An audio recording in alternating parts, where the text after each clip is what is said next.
What if I told you that in ancient Greece, sleeping with a stranger wasn't just accepted, it was spiritual? That there was a city where sex wasn't dirty, it was divine. And the more you did it, the more blessed you were. Welcome to Corinth, home of the holy hookup. Corinth wasn't just a trade hub, it was a pleasure capital. At the top of the city stood the temple of Aphrodite, the goddess of love, beauty, and passion. And this temple? It wasn't about sermons or singing hymns. It was about worship through the flesh. Over 1,000 priestesses worked there. Temple prostitutes, yes, but also considered sacred servants of Aphrodite. Men would travel from across the Mediterranean just to experience this spiritual connection. They didn't come to sin. They came to be blessed. Here's how it worked. You arrive at the temple with an offering, gold, silver, maybe some fine goods. This wasn't payment for sex. It was a tribute to the goddess. You'd give your gift, offer a prayer, and then lie with one of her priestesses. This wasn't taboo. It wasn't scandalous. It was worship.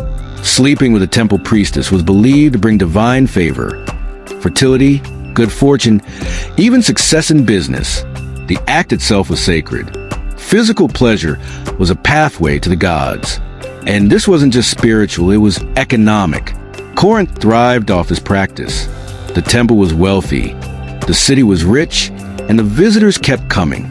The holy hookup was good for the soul and great for business. There was no shame in it, no guilt.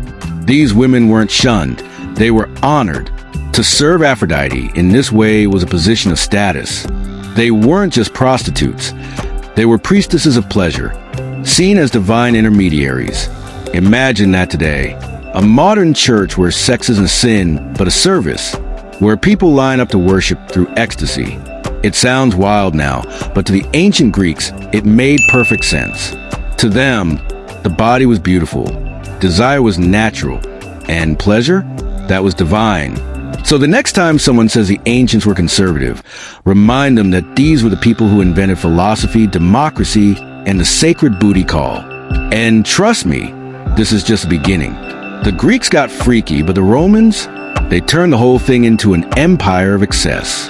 Stick around for that one. So if you're ready to go deeper into the dirty secrets of the ancient world, hit that like button, drop a comment, and subscribe for more uncensored history.